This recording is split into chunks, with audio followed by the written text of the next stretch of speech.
high and low points of our lives, brings us closer together and gives others a chance to support the rest of us. This Unitarian Church of Idaho Falls is an open-minded congregation, respecting the world's religions and sacred traditions, while affirming that personal experience, conscience, and reasoning will guide us on our path. We foster a respectful community harbored by action, love, and acceptance of all. Announcements: please silence your phones and remember to turn them back on like I didn't last night after the symphony. Coffee hour will be downstairs after our service. If you haven't been shown how to get downstairs, just grab one of us as we wander down there. Also, a book group will be meeting December 6th, a Wednesday, to discuss reflections on the book Reflections on Time, Culture in America, written by Dennis McCarty, who performed his original musical on the martyr Servetus in October. Also today at 4 o'clock at a donated LDS church on 14th Street, 351, there will be an interfaith service. So please attend and show that we Unitarians are here and very vibrant. There's also December 1st, which is after Thanksgiving, noon. We're going to decorate the church. And December's coming around the corner. We have one more week in November. And then we need greeters, like Kat, and people to help downstairs with coffee hour. We have pretty good people, but just it's nice to have people in the wings to help. Are there any more announcements from anyone about things going on? Okay. We will now enter into the formal start of worship.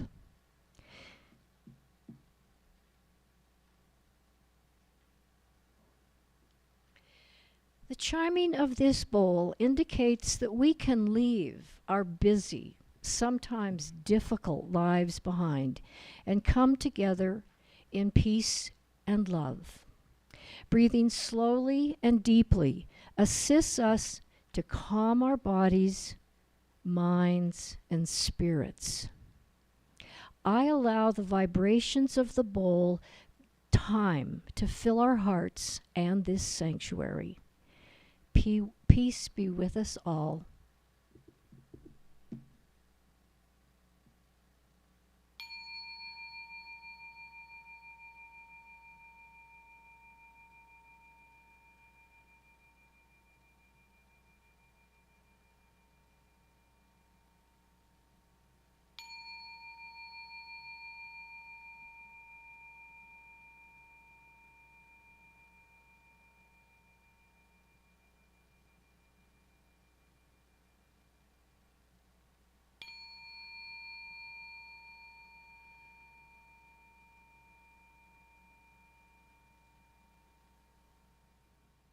And now for our prelude.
You're welcome to join me in repeating our covenant found in your order of service. Love is the spirit of this community, and service its law. This is our great covenant, to dwell together in peace, to seek the truth in love, and to help one another. Time to light the chalice by Reverend Kevin. Fire consumes and casts a bright light.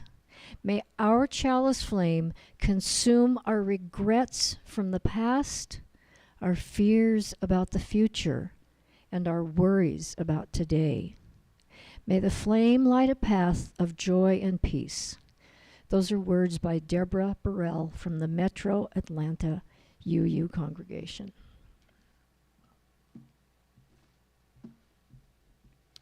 Good morning. Spirit of life, be with us in all our journeys, from near and from far and histories unknown. Be with us in strength and in weakness, the lost and forsaken, the proud and the strong. Be with us in all of our beings, where life in our genders can truly belong. Be with us in all of our actions, creating the beloved community where all people come. Be with us in all of our wishes that rest in love when all are as one. I invite you now to rise in body or spirit and join in singing our opening hymn, number 123, Spirit of Life.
Good morning. This morning I don't have a book because I don't think illustrations can do the story justice, so I will read it to you. It is a tale from the Cherokee Nation, and it tells the tale of why possums have bare tails. Now, in the beginning, all living things, men, animals, plants, and trees, spoke the same language. They behaved in much the same way. Animals, like people, were organized into tribes. They had chiefs. They lived in houses. They held councils and sacred ceremonies. Many animals had characteristics which we would not recognize in them today. The rabbit, for example, was fierce and bold and cunning and a great mischief maker. It was through rabbit's tricks that the deer lost his sharp, wolfy teeth, and the buzzard his handsome top knot of feathers, and the opossum his long, bushy tail. Now, opossum was very proud of his tail, which in those days was covered with thick black fur. It was useful as well as beautiful, for when Possum lay down to sleep, he tucked it under him to make a soft bed, and in cold weather he folded it over his body to keep himself warm. Rabbit was very jealous of Possum's tail. He, too, had once had a long, bushy tail, but he chose to fight Bear, and in the course of the fight, he lost most of it, and now has only a short, fluffy tuft.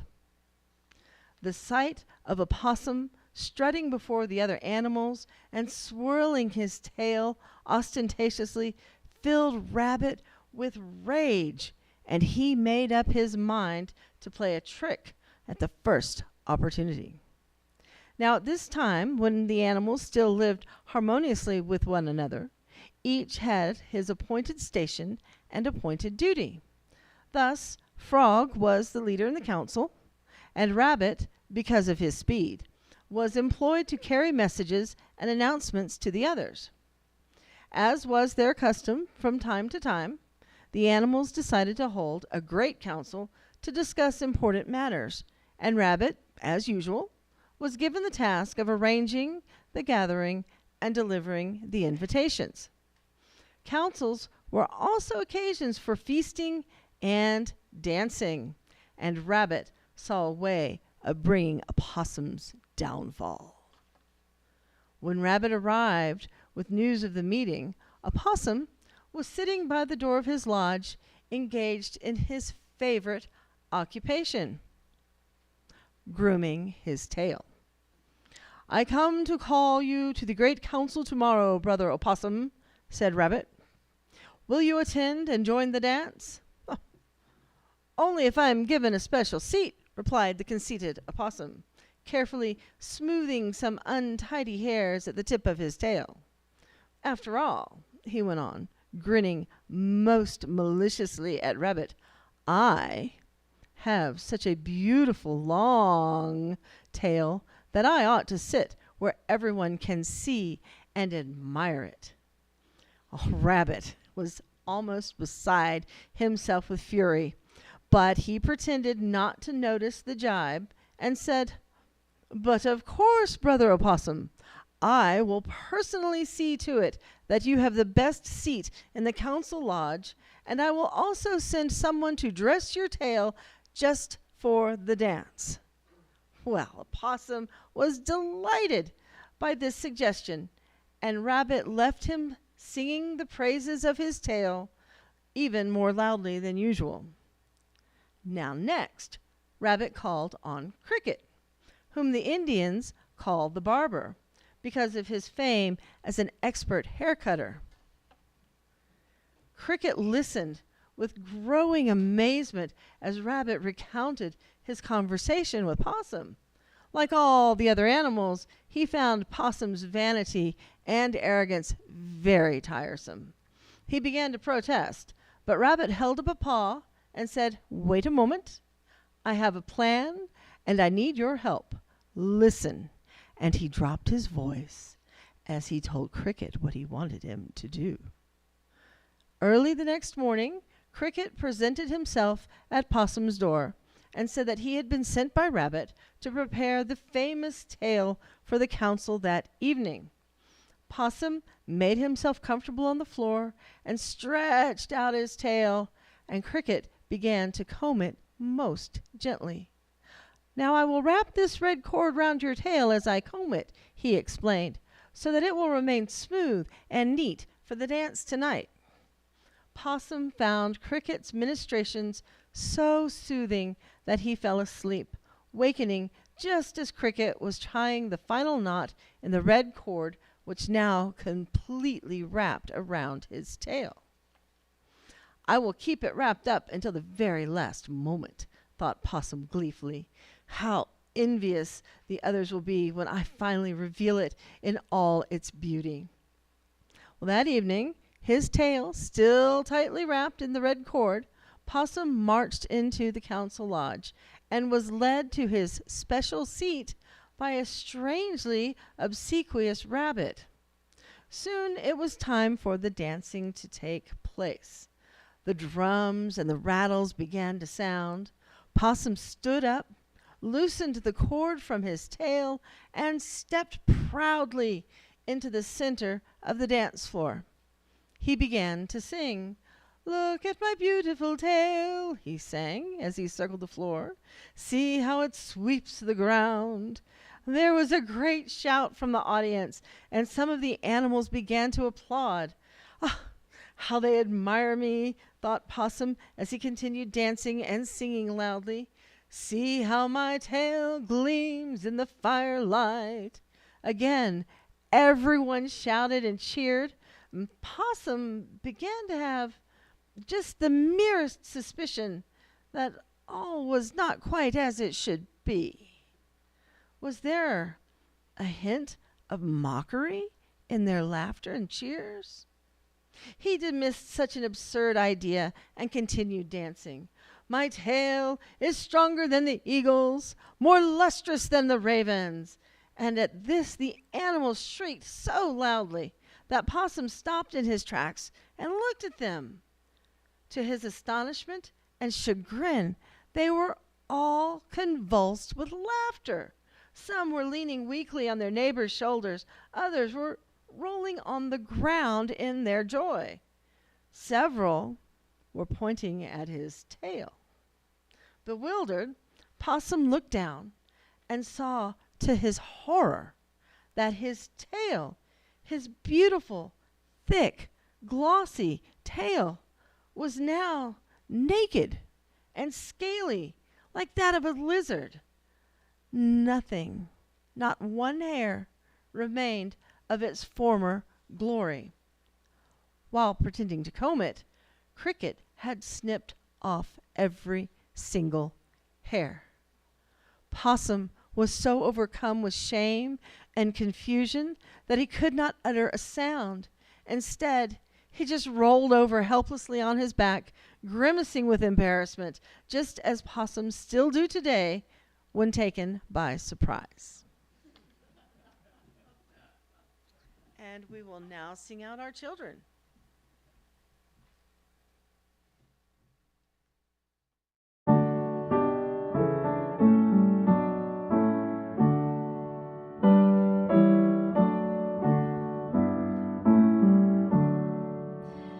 As we leave this friendly place, love give light to every face.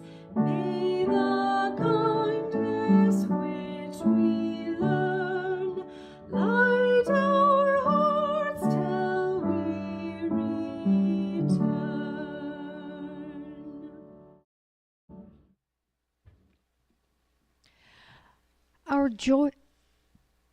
Our joys, concerns, and sorrows bind us as we share them.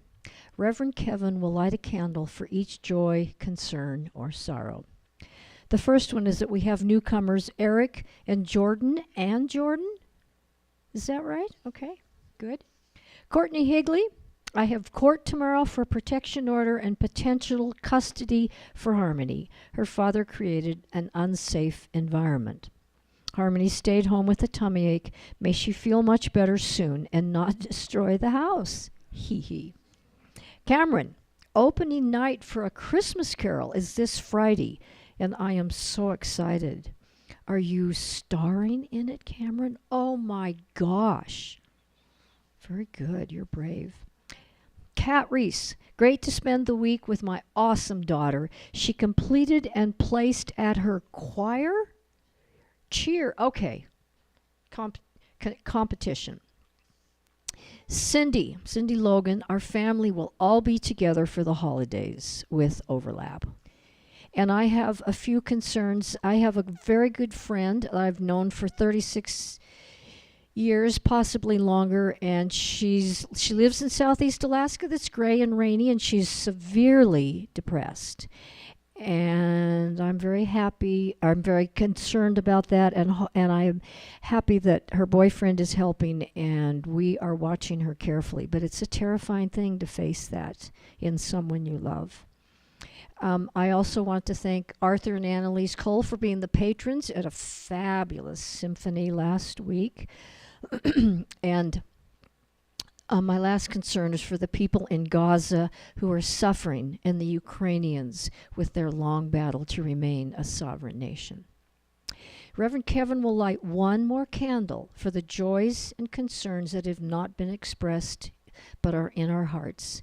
May peace be with you.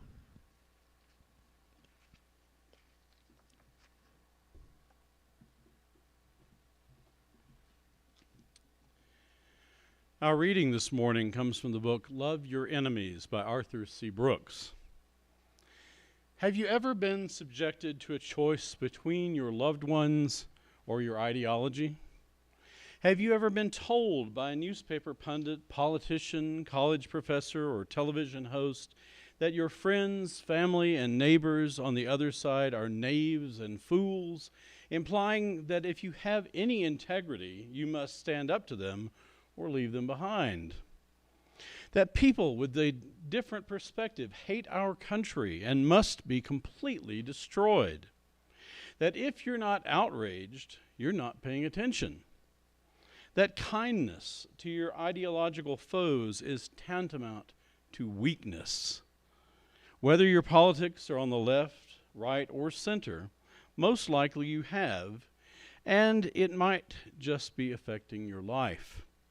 For example, in January 2017, Reuters' Ipsos poll found that 1 in 6 Americans had stopped talking to a family member or close friend because of the 2016 election.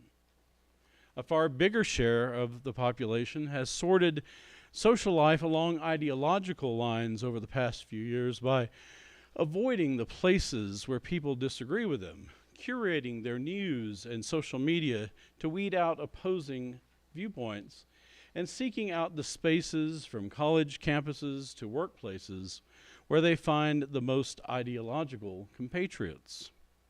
We are being driven apart, which is the last thing we need in what is a fragile moment for our country. We need national healing every bit as much as economic growth. But what are we getting instead from many of our leaders in media, politics, entertainment, and academia? Across the political spectrum, people in positions of power and influence are setting us against one another. They tell us our neighbors who disagree with us are ruining our country. That ideological differences aren't a matter of differing opinions, but reflect moral turpitude. That our side must utterly vanquish the other, even if it leaves our neighbors without a voice. We are living in a culture of contempt. We need to fight back, but how? An offering to support the mission of this church will now be given and gratefully received.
This Thursday, at Thanksgiving tables across America, families and friends will sit down together to share a holiday meal and conversation. And for some, it may be difficult to set aside differences in politics or religion, those taboo topics that common wisdom says should be avoided. You don't get to choose your relatives, as the saying goes, and sometimes their worldview may seem so abhorrent that it's hard to be in the same room. We might avoid them at all cost, like our reading this morning described. And in some cases, this is probably for the best, despite being a sad situation. It is common these days to hear TV pundits and others say that America is more divided now than any time since the Civil War. And I think a case could be made. But I think you could also make a case that the situation is very different today. There are sharp divisions, to be sure, but there is no single issue like slavery that divides the country geographically, culturally, and legally into two opposing sides ripe for war. Even speaking of red states versus blue states does not adequately describe the current situation, but merely describes which political party controls a majority of the power in a state at any given time. States do flip on occasion, and in every state there is a diversity of political opinions, often representing a split between more liberal urban areas and more conservative rural areas. There is no doubt there are deep divisions in this country over issues like LGBTQ plus rights, a woman's right to reproductive choice, gun regulations, and immigration policy. But it is only partially true that you can make generalizations about a state or region's overall position on such issues. Consider the recent overwhelming support for reproductive choice in conservative Ohio, for example, or the attitudes of us in this room right now in ultra-conservative Idaho. Our Unitarian Universalist values often find us in opposition to Idaho's recent politics and the religious views of many of our neighbors. Our church is a sanctuary for people who value diversity, tolerance, and inclusion, the inherent worth and dignity of all people. Tomorrow, for example, many people across the country and around the world will honor Transgender Day of Remembrance, a time to remember the many lives lost to anti-transgender violence. It sickens me that the Idaho State Legislature has focused so much effort in recent years on bigoted and ignorant laws aimed at transgender and non-binary children and teens. It is cheap political theater which scapegoats the most vulnerable groups in society so they can rally their base and stay in power. It may seem ludicrous that our so-called elected leaders are so obsessed with bathroom bills and protecting the gender sanctity of high school athletics when so many other issues should be on the agenda. But there is nothing humorous about these laws that are causing real harm and fostering a culture of contempt for transgender folks. And the rhetoric from some politicians has been reprehensible.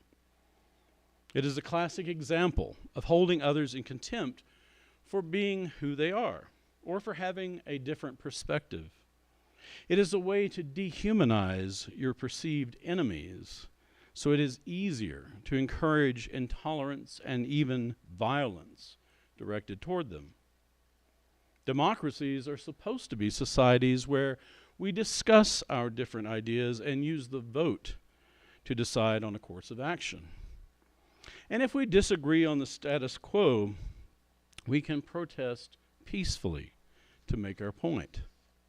We can get angry, and we often should, but there is a difference between anger and contempt. Everyone gets angry from time to time. It is a hot emotion that expresses a deep level of annoyance or displeasure, And sometimes when the source of our anger is witnessing violence or injustice, it can even be described as righteous anger. It is easy to feel angry when you see innocent young lives lost in the daily reports from the war between Israel and Hamas. Anger that nobody seems to be working on a political solution instead of endless rounds of violence that will solve nothing. It is easy to feel anger when politicians spout an endless stream of obvious lies or dismiss the need to address climate change. Sometimes I yell at the TV and feel like throwing something. But there's a difference between anger and contempt. As Arthur C. Brooks describes in his book, social scientists define contempt as anger mixed with disgust. These two emotions form a toxic combination, like ammonia mixed with bleach. In the words of the 19th century philosopher Arthur Schopenhauer, contempt is the unsullied conviction of the worthlessness of another. You can disagree vehemently with another person and feel outright rage welling up in you when they promote a point of view that is intolerable to your values, without holding them in contempt. You can dislike someone without considering them worthless or less than human. Thanks to a handful of prominent politicians, the dialogue in recent years has become increasingly contemptuous and echoes fascist rhetoric from Hitler and Mussolini that would have been universally condemned only a few election cycles ago. It is true that contempt-filled political language is not exclusive to only one end of the political spectrum, but the far right in this country has openly embraced language that used to be relegated to the fringe candidates nobody took seriously.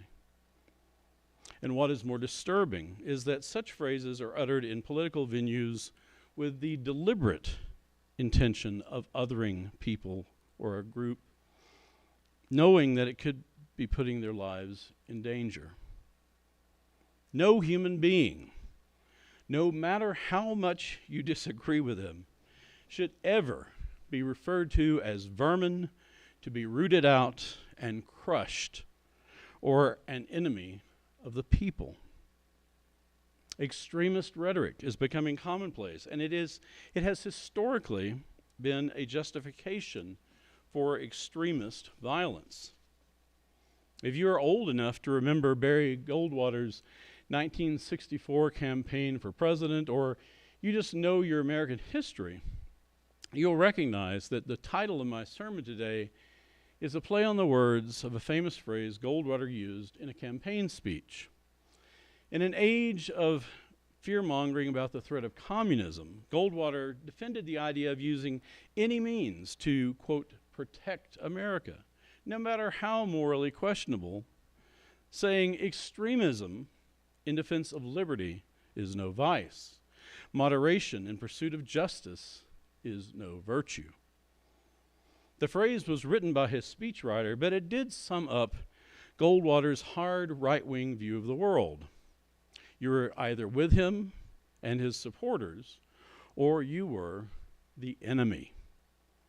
And while we could argue about Goldwater's perversion of the concepts of vice and virtue from a philosophical perspective, perhaps arguing from Aristotle's position that virtue is an intermediate between excess and deficiency, the important thing to note is that for Goldwater and his supporters, they were convinced that they were the true defenders of American liberty and democracy against a threat from the left. I propose that the same is true among today's political right. Despite the events of January 6th or the endless stream of undemocratic language to the contrary, cynical politicians are certainly using a familiar us versus them formula for their own self-interest. But I don't doubt the sincerity of most Americans who support them in thinking that they are somehow the real defenders of American democracy. And therein lies the rub. and the opportunity. Both sides feel they're defending democracy. If we can bypass the rhetoric and the politicians, I think it is possible and extremely urgent for regular Americans with very different points of view to engage in civil debate about the issues that divide us and learn from each other.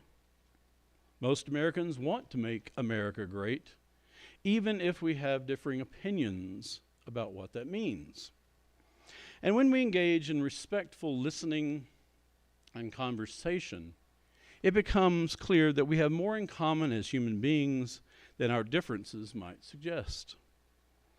Even if we aren't quite ready to love our so-called enemies, we can practice civility. It is easy to give in to contempt. People can say and do atrocious things that can easily make your blood boil, but the change must come from within our own hearts, how we respond. It is interesting that even though Arthur C. Brooks is a Catholic, he has worked with His Holiness the Dalai Lama and considers him a mentor, especially when it comes to the practice of compassion and the struggle to resist contempt.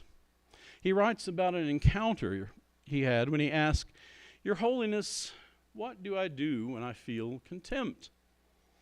The Dalai Lama responded, "Practice warm-heartedness." Simple, right? Sounds easy, but sincere warm-heartedness might be a difficult challenge in many situations. In those times when it is hard to let action follow attitude, we can rest in the ancient wisdom that attitude can also follow action. Or as the Buddhist teacher Thich Nhat Hanh said, sometimes your joy is the source of your smile, but sometimes your smile can be the source of your joy. In other words, you may present an appearance of civility and kindness to others, even if you're feeling disagreeable on the inside. Modern psychological studies have verified that a smile or pleasant disposition can work wonders in our engagement with others, no matter what inner turmoil we might be feeling. We are social creatures, and there is power in simple gestures and respect for each other. Buddhists speak about using skillful means, tailoring teaching to better reach a student. And sometimes we may have to adjust our approach when we debate the merits of our opposing point of view, including checking our righteous indignation at the door. Listening to others and truly hearing their stories without filtering them through our own bias is what is important. Please understand that I am not suggesting that civil dialogue is always the answer. Sometimes, especially when the stakes are very high or the voices of the oppressed are drowned out, we must engage in civil protest, legal challenges, and even civil disobedience to make any progress. But again, the emphasis is on civil. I sincerely doubt the civil rights movement would have been successful with only respectful dialogue between Black Americans and those in power. Those in power were not ready to listen, and their contempt for people of color was palpable and obvious. But neither would it have been successful through violent confrontations initiated by the oppressed. Never underestimate the power of civil protest, even in the face of brutal opposition. History is filled with success stories. If you have ever participated in a public witness event, you know what I mean. I will always remember the hot summer night during our Unitarian Universalist General Assembly in 2012 when Marty, Rachel, and I joined a few thousand UUs for a public witness at Sheriff Joe Arpaio's infamous Tent City in Phoenix, Arizona. As we departed the buses that brought us to the prison and walked the street to the site of the protest, We carried our battery-powered candles and joined in repeatedly singing, "When I breathe in peace. When I breathe out love." Several angry, anti-immigrant counter-protesters lined a portion of the route, shouting hateful things as we walked by. But after a while, they just stopped and watched. I think it was too hard for them to keep their contemptuous rage going in the face of something so peaceful as a procession of gentle, singing, candle-bearing people, most wearing the bright yellow standing on the side of love t-shirts that you usually wear to such things.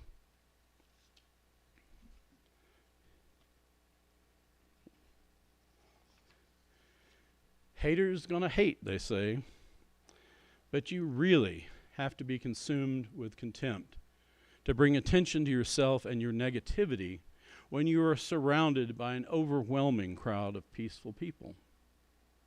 If they were hoping for a violent clash, they were sorely disappointed. Peaceful, civil protests can work. Most people simply want to be treated with respect and want their viewpoint to be heard. We are a diverse, multi-faith, and multicultural country with plenty of flaws and opportunities for becoming a more perfect union. On the cover of your order of service is a painting by Norman Rockwell titled "Golden Rule," which, like most of his work, appeared on the cover of the Saturday Evening Post. And incidentally, I have a larger print of this hanging in my office if anyone would like a better look. Superimposed on the images of the many faces representing diverse faiths and ethnicities is the familiar Golden Rule: do unto others as you would have them do unto you. This version comes from the Christian scriptures, but many other religious traditions have a saying expressing the same sentiment. It is no surprise that such a simple idea transcends cultural and religious boundaries. Don't we all want to be treated nicely? The trick, of course, is the do unto others part. It is a reciprocal agreement. We need to get to know each other as our neighbors and listen to each other with respect, even with those with whom we fervently disagree. We need to learn about our neighbors' beliefs, values, and history, why they think the way they do. It will be hard, and those of us who want to break down the barriers of contempt will likely have to make the first potentially painful move. We may have to use skillful means and force a smile on our face as we respectfully disagree. But too much is at stake to walk away and simply distance ourselves from those who disagree with us. In just under a year, Americans will go to the polls to elect a new president and many members of Congress, along with numerous state and local officials. I can't sugarcoat what is at stake and ignore the kind of extremism and calls for potential violence that some politicians are suggesting. But I still have faith that the American people are better than this, and that our democracy can resist the forces that would end the American experiment. Our national motto is "E pluribus unum," out of many, one. And it is the diversity of our nation that makes it great and strong. We Unitarian Universalists have values that need to be heard in the public arena to make America a better place for all people. But we are not the only voices that should be heard. So let us foster a culture of civility in defense of liberty. It is no vice.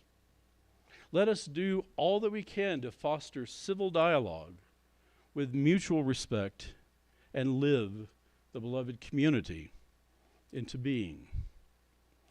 May it be so. I invite you now to rise once again in body or spirit and join in singing our closing hymn, number 170, "We Are a Gentle, Angry People."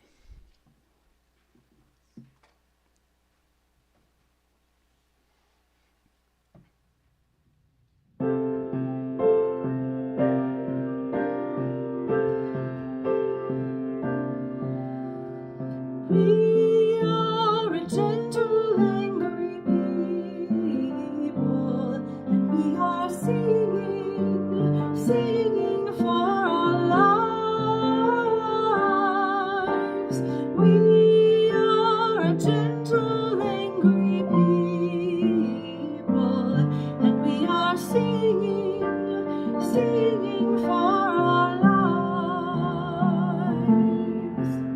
We are a justice-seeking people, and we are singing for our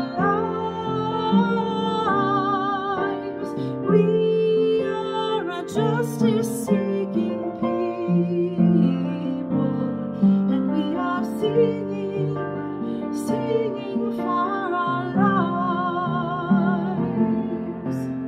We are young and old together, and we are singing for our lives. We are young and old together, and we are singing for our lives. We are a land of many colors, and we are singing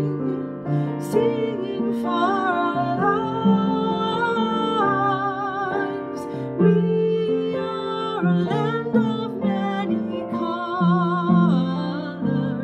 and we are singing for our lives.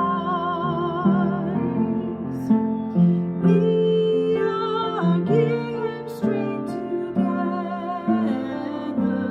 and we are singing for our lives. We are gay and straight together, and we are singing for our lives. We are a gentle, loving people, and we are singing for our lives. We are a gentle, loving people, and we are singing for our lives.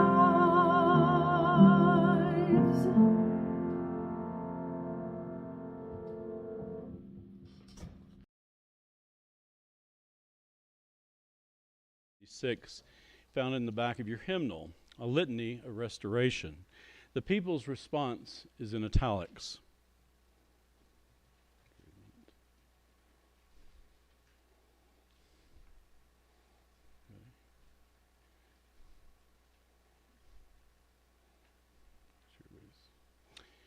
If, recognizing the interdependence of all life, we strive to build community, the strength we gather will be our salvation. If you are black and I am white, it will not matter. If you are female and I am male, if you are older and I am younger, if you are progressive and I am conservative, if you are straight and I am gay, if you are Christian and I am Jewish, if we join spirits as brothers and sisters, the pain of our aloneness will be lessened, and that does matter. In this spirit, we build community and move toward restoration.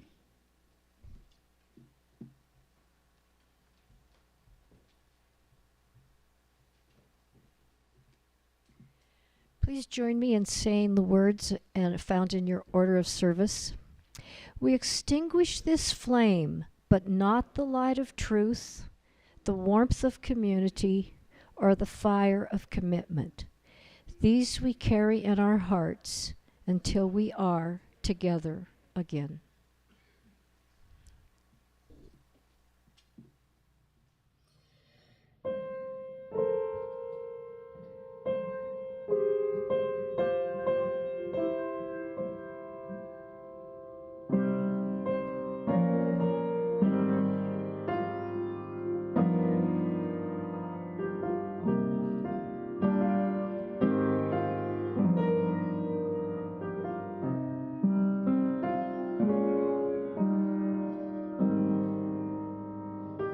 Thank